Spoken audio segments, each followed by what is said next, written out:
It is indeed time to hoop it up. Currently live from an undisclosed location in Phoenix, Arizona. And my weekend kind of in peril as I will either be going to Vegas or going home tomorrow. So we will see what happens later tonight as the Aces take on the Mercury. The Aces with it. Don't do that. The Aces with a 3-0 series lead following their 90-88 victory on Wednesday night. It looked like it was going to be a convincing win, Steve. And then Kalia Copper happened. And then DeWanna Bonner kept happening. And then A'ja Wilson happened to cap off a 34-14 night for her. Game-winning basket with 0.3 of a second left. They go to a little lob to DeWanna Bonner at the end. Couldn't get it to go, though it was incredibly close. And now here we are with the Aces one win away from their third championship in 4 years. The Phoenix Mercury, obvious backs on the wall, heading into a win or stay home game now, a little bit later tonight. And I think for me, I was fascinated, just thinking through his game 3, I was fascinated by what these teams tried to do to each other defensively, with the Mercury switching their matchups. It's something that we talked a little bit about on the last episode about potential adjustments. They flipped the matchups. Steve, I asked you specifically, hey, do you think they want to go with Natasha Mack on A'ja and use AT either on one of the guards or as a roamer? And you said, I don't think they should get too cute with that. And they flipped the matchups, and A'ja has 34-14 and had the most touches in the game that she had all postseason. Hold on. I don't mean to cut you off, but immediately A'ja Wilson was excited to see Natasha Mack on her. Early in that first quarter, very comfortable. Let's go a little pick and roll, get a short roll, get a little jab and J. Let me pick and pop to empty side, hit a 3. I'm in rhythm. And this means you're in danger. This is why I did not want Phoenix to automatically start to toggle that. And now, okay, you're trying to cycle Natasha Mack. Now it's DeWanna Bonner on A'ja Wilson. And now you're searching and grasping for straws. And that's not what you want in a game 3, a pivotal game 3. And the MVP is comfy. That's a bar. Great work, Steve. That's good stuff. But yo, you pretty much nailed it. And like, even in the midst of our conversation, and I've been talking to media members, here during the series, I'm just like, if you're going to take AT off of A'ja, I want AT as a roamer. I want her mucking up all of the A'ja touches if you are going to do that. That's why I was pretty consistent with keep her on A'ja, but if not, put her on Alyssa Smith. Put her on insert non-threatening shooter here so you can unlock that portion of Alyssa Thomas. Instead, you get Alyssa Thomas on Chelsea Gray to start the game, which was what they went to in that first August matchup between the two teams. And I felt like the Aces did a good job of moving her around. What you got, Steve? Well, if you're going to roll the dice, why not put AT on Jackie Young? That's what, yeah. Chelsea Gray is, it's not, I understand the logic. Alyssa Thomas is going to be able to navigate and pick and roll. The different things will happen, but you're not switching, so there's a gap. Chelsea Gray's a great passer. And that's not going to deter Chelsea Gray from taking or taking whatever Chelsea Gray shots she wants to, or making whatever Chelsea Gray passes she wants to. So that's where I'm like, I get it, but also, did you harm the Aces? And I think that was the tricky part of that first quarter. And it kind of ties back into what I said on the previous pod. The Aces can smell it. Mm-hmm. They can see it. They can taste it. And so you are in a scenario as Phoenix where you are playing the series, right? We're trying to make the adjustments to get back in the series. We're trying to figure out how to adjust from what happened in game 1 and game 2 and get ourselves back in the series. The Aces are sprinting. The finish line is here. Do you know what we've been through to get to this moment? And I can see it now. Mm-hmm. And so you run the risk of opening different doors, and then you look up. Aces made 5 threes in the first quarter. Jewel Lloyd made 4 threes in the first quarter. Don't even think Jewel Lloyd made another 3 the rest of the game. Didn't matter.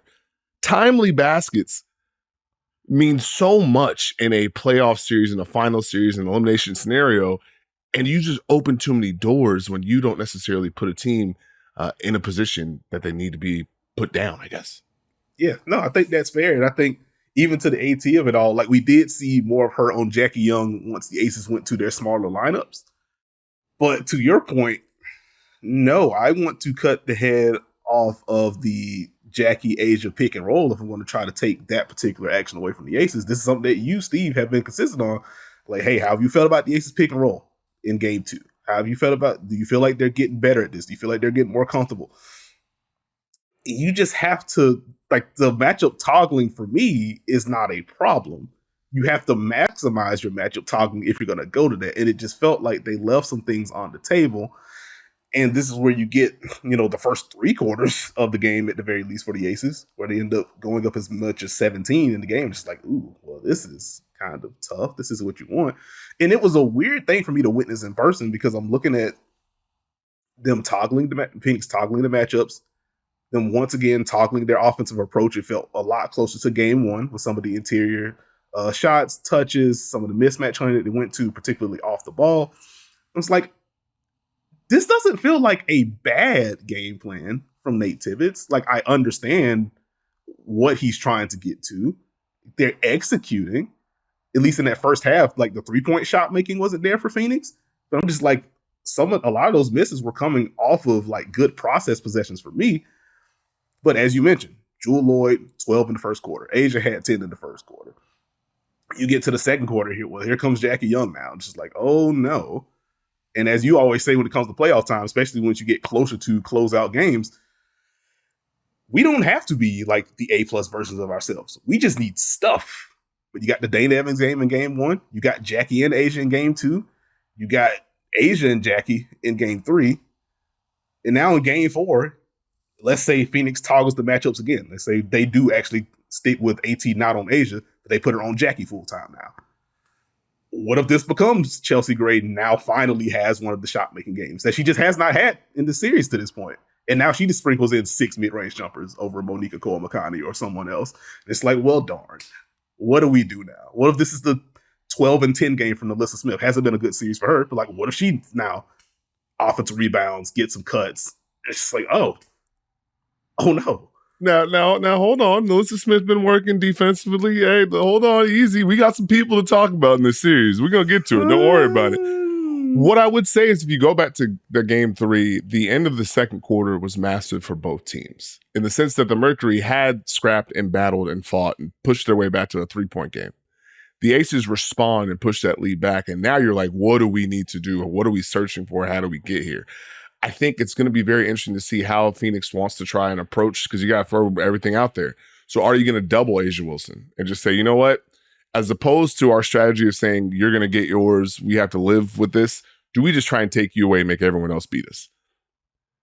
How are we going to make sure we kind of poke at the right things on the other end of the floor to try and open things up? Because the Aces have stayed and remained decisive defensively with how they want to cover different actions. So there's no one thing that's truly poking or making them kind of uneasy or feel pressure. There are moments where they got Alyssa Thomas rolling, but the weak side was actually in and helping. So they're not going to be able to rely specifically on one thing. They're going to have to go make plays. But I think for Phoenix, they're going to have to get their defense going to get this going and try and get a flow and make it work. For the Aces, Asia Wilson has put so much pressure on Phoenix because they have not had an answer for her. And so that's a big difference. Like, we saw a little bit of it from Nafisa Collier in the Mercury Link series before she got hurt. We saw a little bit from Kayla Bride. We saw a little bit from Stewie at the end of the Liberty series. But the Aces having the ever-present Asia Wilson scoring, something we can go to every single time, something that can kind of steady us in these moments where maybe things aren't going great, maybe they're on a run. That's what's been the separation to me. Jackie Young obviously making big plays as well, but that's something that they can just rely on and say, okay, we settled, we're good, we know we can get a bucket, let's get our defense back right, let's make another push, let's make another run. And they've grown more and more comfortable throughout the series. Yeah, it's tough. Like, it feels simplistic for me to say, hey, the Mercury don't have an answer for Asia Wilson because she is the best player in the world for a reason. Like, not many teams have answers for someone like that. But to your point, she gets the AT matchup early on. And you remember we talked about this in the preview. I'm just like, AT is better than Aaliyah Boston, but in terms of like a styles make fights type of matchup, some of these one-on-ones, I think Asia can just get to her shot more comfortably against AT. And like, that has largely been the case, at least through the first 2 games. And if you are taking AT off, like, okay, where's you at? Like, one of the things that I enjoyed, and I ended up writing about it, was the fact that the Aces were, at least I felt, they were pretty intentional about moving Chelsea Gray around. If Alyssa Thomas is going to get this matchup, all right, cool, we're going to space you 2 passes away. So if you want to be the one to come with this double team, you got a long way to go. And if you don't come with this double team, this is now Asia Wilson working one-on-one against DeWanna Bonner or insert defender here. And so that's where I'm just kind of like, ooh, I wonder if they do press the double team button just to try to take her off the table. Because otherwise, she has answers and counters for any individual defender that you have. And that's a scary place to be if you're the Phoenix Mercury. And like hovering over all of this, and I should have said this at the very top, this is bad podcast on my end. They're now entering this game 4 and potentially the rest of the series without Satu Sabally, who took a scary bump towards the middle of the fourth quarter in game 3, diagnosed with a concussion. And while I don't think this has been a great defensive series for Satu, there is still just an element of size that they don't have now. So if you do want to double team, not having someone 6'3" or 6'4" on the back end, that could complicate some things for the Mercury defense. Or even as simple as when the Aces go to their smaller lineups, it has been a lot of like Dewana Bonner, if she's on Asia, then that is Satu taking on like Dana Evans. They have almost exclusively put length on Dana after that game 1. Now without Satu, do the Aces now have 2 guards that they could use as off-ball screeners for Asia to complicate things for Phoenix's defense? So like the Satu of it all, first and foremost, I just hope she's okay. Concussions are scary. That entire sequence was scary to see happen in real time. I do not know enough about protocol to like give some kind of scathing review about how she was helped off the court versus like stretcher or wheelchair or whatever, but like I was uncomfortable in the moment. And in hindsight, now that we know it's a concussion, I'm just like, ooh, I wish she had a little bit more stability leaving the floor. But either way, I hope she's okay. But I don't know, does this just become a blitz and double team game for Phoenix and just leave it all out there? I'm curious to see what the approach is going to be. Oh, it's a everything out the bag, throw it on the table. We're trying everything we can to try and figure out how to get a win in front of our home crowd and extend this series. I do hope Satu is okay. Very scary. So I hope she's good. But they're going to need even more Dewana Bonner, who I thought had a really great game 3. 25-10. They're going to need Sammy. They're going to need Kat Westbeld. I'm intrigued to see the combination they're trying to throw out there. Who emerges maybe from the bench? Is it Lexi Held time? What do they try and tap there? It's going to be tough, but, Kalia Copper almost turned this into a win for the Phoenix Mercury, and they're not going to go away very easily. So, the Aces got to be locked in knowing they can get a championship, smelling the champagne. Mercury, it's win or go home. Very quickly, though, if I could just pivot, right? I'll pivot twice. One, they got to figure out a way to get Natasha Mack to be effective because the Aces have played her off the court, just with how they're defending her and attacking her. Number 2, Megan Gustafson, huh? Let me tell you, Steve. 5 minutes and 45 seconds in the fourth quarter of effort and defense. And I want you to acknowledge Megan Gustafson, because you know what? And acknowledge Becky Hammond. Because Megan Gustafson was trying, giving her best effort. Guarding Dewana Bonner. The problem for Megan Gustafson is the effort's there. Sometimes the feet aren't there. You slide a little bit too far one way, you can't get back in front. Dewana Bonner goes left, gets fouled. Becky Hammond's like, hey, can you please come sit next to me? Doesn't go great. Guess who's back in the game? Megan Gustafson. Guess who gets the stop? Switch on Alyssa Thomas. Contain, contest. Let's go. Who sets a screen on the Asia Wolves? Megan Gustafson. So put some respect on her name. I will put respect on the name of Megan Gustafson for the stop against Alyssa Thomas and for the off-ball screen for Jackie Young during the Asia Wilson basket. I will absolutely do that. Wait, did you dilute it to the 2 plays I just described? That's insane. Come on, man. No, I do appreciate the overall effort, and I think those 2 plays in particular highlight the effort and the actual productivity, the positive results of that effort. So I will give her that. Where I will not even push back, but where I will pivot, if you will. I, in real time, was confused. Like, this is prior to the stop that she got against AT. But I was like, hey, there have been some stoppages here. Do the Aces not want to go Kirsten Bell again? Do you want to go Kia Stokes, who we have evidence in the series can just come in cold and switch and get stops for you? I was concerned. I was confused. I was like, hey, they are, as we've talked about with the Mercury, if they find something they like, 1A, 1A, 1A, 1A, they're going to spam it. And it was just a whole lot of Dewana Bonner. And I was like, ooh, Meg's trying her best, but Meg cannot hang out here. This is getting kind of scary. Until And this is where I will offer a light criticism of the Phoenix Mercury. I think, Nate Tibbetts talked post game, like, we're not calling timeout because Megan Gustafson's on the floor and we like that matchup, right? I think going to DeWanna Bonner, who, as you mentioned, Steve, was having a tremendous game and was making big plays in that fourth quarter, that makes sense. A'ja Wilson is defending Alyssa Thomas.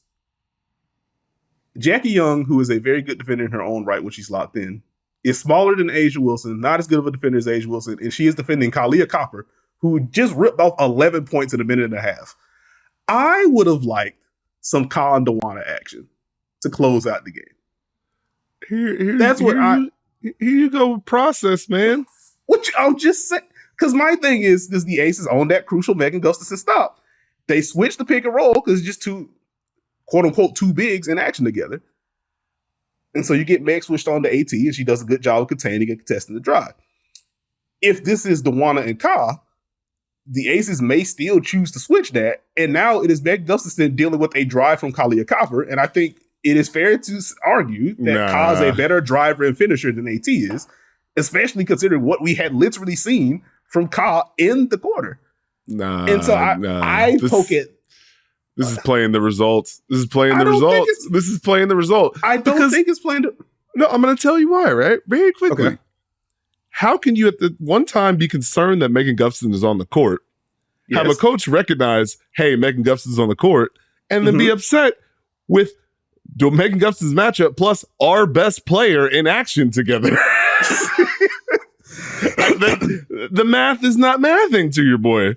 Why is the math not mathing? I think, yes, there's obvious value to having your best player involved. You're also involving the other team's best player, who's your co-depoy, and you have another star on the court with you that is having a tremendous quarter. That's where it shifts for me. Like, in general, like, this is why I'm not even saying, like, I'm mad at AT having the ball. Like, she is their best player. She's a good decision maker. Like, that drive was unfortunate, and Megan Gustafson deserves praise for stopping it. So it's less about that. It's more, even the possession prior, the Aces were kind of switching across those two, across that matchup. And so I'm just like, Ka just didn't touch the ball for what felt like the last 2 or 3 minutes of the game. That's where I'm just like, can we get Ka involved in some kind of way? Even if it flows back to AT going second side or something, and the ball goes back to DeWanna, or AT has that drive. It was just immediate Ka to corner stand is where I'm just like, I don't know. I feel like there's more meat on the bone versus this sucked. What are you doing? I hope that makes one. No, you're good. Ka took the heat check 3 at 2:16, and then Nate Tibbetts pivoted. And I think you got to remember the possession before, they did get 2 on the ball. Now, DeWanna couldn't find AT on the roll, but they did get 2. A'ja eventually late switch. So, I mean, if you're a coach, you're saying, hey, we got something that you don't like and enjoy. Let's poke at it. And that's where you salute to Becky Hammond and Megan Gustafson. Just switch it. Switch it and get a stop. And now, instead of putting 2 on the ball and DeWanna Bonner going to the line or whatever, we just get a stop. Yeah. And I'd also say it's like, to that point, part of the logic of let's go with this action, we like what we get. If you do get A'ja switched out on the perimeter, that means she is not protecting the rim. So, like, there's also that aspect of it too. So again, I don't think it's the worst thing in the world. It's more, I would have liked to see Ka involved if this is how the Aces were going to play it. Because I think you may have gotten a more fruitful drive out of that. But again, that's very much just tough. And ultimately, for the Aces side, they probably shouldn't have been in that position to begin with, considering the lead they had built up through the first 3 quarters. And their offense just effectively died for like 6.5, 7 minutes. And so the fact that we're even talking about late game process for Phoenix is both a testament to their collective competitiveness. Kalia Copper, big plays, DeWanna Bonner, big plays. And also, like, hey, Vegas, you can't really afford to go cold on the road. Like, the funny thing about this, Steven, that we can pivot, was literally sitting with a media member. Like, early in the fourth quarter, I literally said to said media member, the only goal for the Aces is for this to not be a repeat of Game 2 against Seattle. And so imagine how I felt watching that fourth quarter go on. And I was like, you have got to be kidding me. But okay, that is that. Game 4 later on tonight. We will see if the Mercury are able to extend the series or if this is truly a lose and stay home game for them. The Aces once again on the brink of their third championship in 4 years. All right, last thing on the W front before we pivot to another NBA division preview. We have finally, Steve, after a week plus, we have finally gotten the reveal of the all defensive teams. On your first team, A'ja Wilson and Alana Smith, your co-defensive player of the years.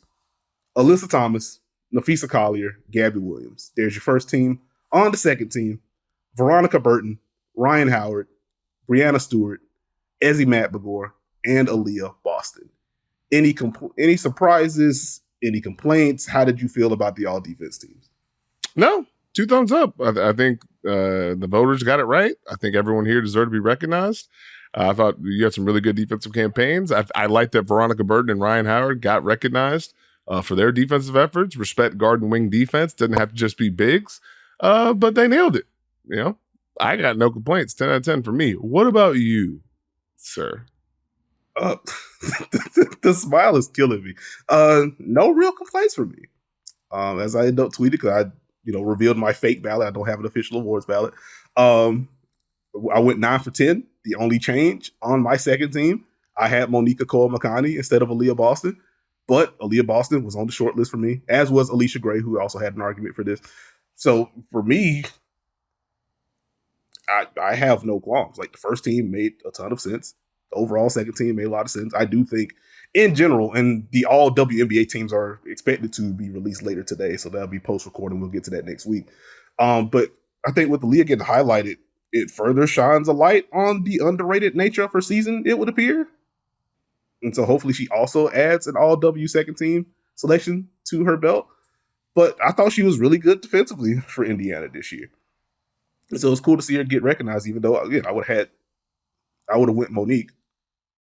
But either way, like, that's good choices. I don't have complaints. I don't have a rant for you this year, Steve. I may have had a rant if, in addition to the actual team announcement, we would have got like the voting tallies, like we normally do. We have not gotten those yet, which is kind of interesting, but that's neither here nor there. But the 10's good, so I am good.